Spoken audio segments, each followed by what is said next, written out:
Hi hello నమస్తే welcome to social post entertainment.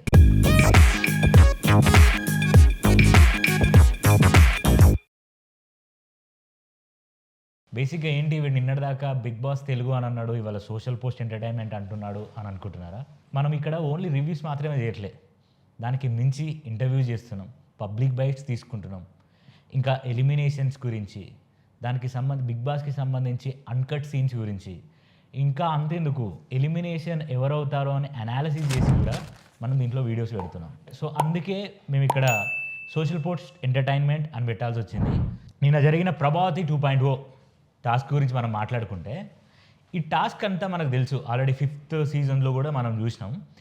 So దానికంటే ముందు మనం మాట్లాడాల్సుకోవాల్సింది ఏంటంటే, ఒక్కొక్కడి నిజస్వరూపాలు బయటపడ్డాయి. ఇవాళ ఈ టాస్క్లో ప్రతి ఒక్కరి నిజస్వరూపాలు బయటపడ్డాయి. విష్ణుప్రియకున్నంత పాజిటివిటీ అసలు ఎవరికి లేదు బిగ్ బాస్లో ఈ సీజన్ 8లో. ఎందుకు విష్ణుప్రియకు అంత పాజిటివిటీ ఉందంటే, ఒకటి, ఇది సింపతి కార్డు కోసం నేను అనట్లేదు, తనకి పాపం పేరెంట్స్ లేరు.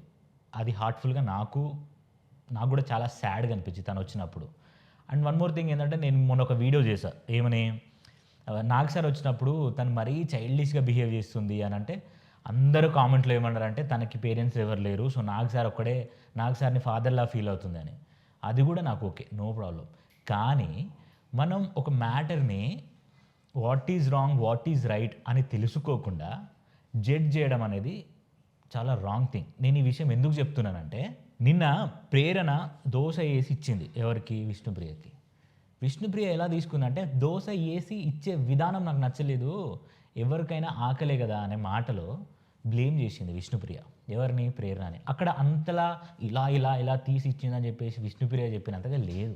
ప్రేరణ ఇంటెన్షన్ ఏంది, మీరిద్దరూ డిఫరెంట్ క్లాన్స్లో ఉన్నప్పుడు మీ ఇద్దరికి ఒక డిఫరెన్షియేషన్ ఉంటుంది. ఐ మీన్, మీరు టాస్క్లో ఉన్నప్పుడు, గొడవలు అయినప్పుడు ఒక 5-10 minutes అట్లీస్ట్ 1 or 2 days ఆ డిస్టర్బెన్స్ ఉంటుంది. ఆ డిస్టర్బెన్స్ ఉన్నప్పుడు నీకు అనుగుణంగా ఉండాలంటే ఉండరు కదా ఎవరైనా. దాంట్లో భాగంగా వాళ్ళ చీఫ్ అభయ్ నవీన్ ఏదైతే ఉన్నాడో, అభయ్ నవీన్ ఏమనంటే, మన ఫుడ్ మనం చేసుకుందాం, వాళ్ళ ఫుడ్ వాళ్ళు చేసుకుంటారు అని అన్నారు. స్టిల్ వాళ్ళు ఆ స్టాండ్ మీద తీసుకొని కూడా మళ్ళీ వచ్చిన తర్వాత దోశ వేసింది, కానీ దాన్ని చాలా రాంగ్గా పోర్ట్రే చేసుకుంది ఎవరు, విష్ణుప్రియ. అలా చేసుకోవడం వల్ల ఏమైందంటే నెగిటివ్ అవుతుంది. అండ్ ఆఫ్టర్ దాట్ అట్లా ఒకవేళ ఫీల్ అయినా కూడా ఐఎమ్ సారీ అని ప్రేరణ ఫుడ్ తీసుకొచ్చి మరి తినబెట్టింది. సో అది జరిగింది. అండ్ ఇంకొక విషయం, మణికంఠ అండ్ నిఖిల్ గురించి మాట్లాడుకోవాలి. మొన్న సోనియా పూల్లో దూకమని బిగ్ బాస్ చెప్పినప్పుడు పోయి కింద పడితే లెక్చర్ ఇచ్చినావు కదా బ్రో, నువ్వు చాలా పెద్ద లెక్చర్ ఇచ్చినావు. ఎలాంటి లెక్చర్ ఇచ్చిండంటే, మనోడు అరే ఫేస్ని కాపాడుకోవాలిరా, మనం ఆర్టిస్ట్ కదరా, మన బాడీని కాపాడుకోవాలి, దాని వాల్యూ మనకు తెలుసు కదరా అని. ఎస్, అఫ్ కోర్స్ నువ్వు చెప్పింది రైటే. కానీ ప్రభావతి 2.0 ఎగ్ టాస్క్లో మరి నీ ఫేస్ ఎక్కడ పోయింది?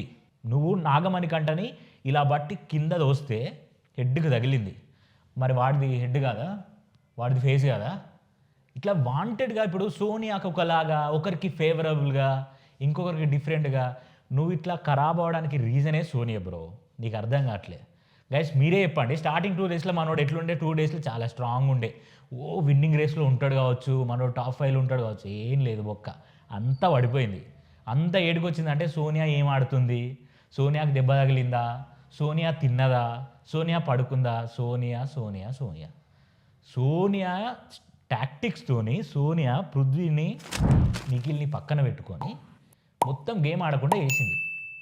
గేమ్ ఆడకుండా వేసేసరికి మనోడు టాస్క్లలో బాగా పర్ఫామ్ చేస్తుండు, కానీ హౌస్ మేట్స్ విషయాలకు వస్తే దేర్ ఈజ్ నథింగ్. ఎవరి గురించి? నిఖిల్ గురించి చెప్తున్నా నేను. ఇప్పుడు అదంతా ఎందుకు మరి? ఇప్పుడు ఆ రోజేమో సోనియాకి దెబ్బ తగిలినప్పుడు నీకు ఆర్టిస్ట్ అని గుర్తొచ్చింది, నాగమణికంఠ ఆర్టిస్ట్ కదా? చెప్పండి, నాగమణికంఠ ఆర్టిస్ట్ కదా? మరి ఎందుకు అట్లా పార్షియాలిటీ చూపించడం? అట్లా వేస్తే ఏమవుతుంది, మెల్లగా టాప్ 5 కాదు కదా, అసలు విన్నింగ్ కాదు కదా, మెల్లగా 3-4 వారాలు ఉండి బయట ఈ వీక్తో. ఇంకా నెక్స్ట్ అభయ్ నవీన్ గురించి మాట్లాడుకుందాం. ఇప్పుడు మనోడు చీఫ్ అయిండు, సెల్ఫ్ నామినేట్ చేసుకున్నాడు, అసలే డేంజర్ జోన్లో ఉన్నారు ఆ నాయన అంటే, ఈయన మొత్తం అది ఎట్లుంటుంది, జనరల్ స్టోర్ అంటే ఎట్లుంటుంది, బిగ్ బాస్కే నువ్వు డిఫరెంట్ టైప్ ఆఫ్ బిహేవియర్ చూపిస్తున్నావు. నువ్వు ఏం చేసిండు, అన్సీన్ ఎపిసోడ్స్ గురించి మాట్లాడుతున్నాను నేను, మీరు చూడని వాటి గురించి. సో ఇట్లా ఒక్కొక్కరి బిహేవియర్ ఒక్కొక్కలా డిఫరెంట్గా మారిపోయింది. అంటే వీళ్ళను యారగెంట్ చేసిండు బిగ్ బాస్. ఈ ఈ ఈ ఈ క్లాన్స్కి సంబంధించిన చీఫ్స్, ఈ క్లాన్ మెంబర్స్ అందరిని ఏం చేసిందంటే, మనం ఎక్కువ యారగెంట్గా బిహేవ్ చేసే టాస్క్ ఏదైనా పెట్టింది అనుకో, అప్పుడు నిజాలు బయటకు వస్తాయి. కోపంలో, బాధలో, అప్పుడే కదా మన లోపల ఉన్నది ఏది అసలు మన రియాలిటీ బయటకు వచ్చేది. ఆ రియాలిటీ కోసం బయట పెట్టి ఏం చేయాలి, ఏం చేస్తే బాగుంటుంది వీళ్ళని ఆలోచించి మళ్ళీ ఆ 5th సీజన్లో ఉన్న ప్రభావతి 2.1 తీసుకొచ్చి పెట్టిండు. అప్పుడు అర్థమైంది ఒక్కొక్కరి నిజ స్వరూపాలు. సో ఇట్లా వీళ్ళ నిజ స్వరూపాలు ఇలా ఉన్నాయి. అండ్ ఇప్పుడే నెక్స్ట్ వీడియోలో మళ్ళీ అన్సీన్ బిగ్ బాస్లో మీరు చూడని విషయాల గురించి మాట్లాడతా. ఇవాళ వచ్చే ఎపిసోడ్ అసలు ఏముంటుంది, ఇవాళ ఎపిసోడ్లో ఏం జరగబోతుంది, అవన్నీ ఆల్రెడీ మన దగ్గరికి వచ్చేసినాయి. సో ఆ రివీలింగ్ అంతా మీ ముందు తీసుకొస్తా. నెక్స్ట్ వీడియోలో చూడండి. Thank you.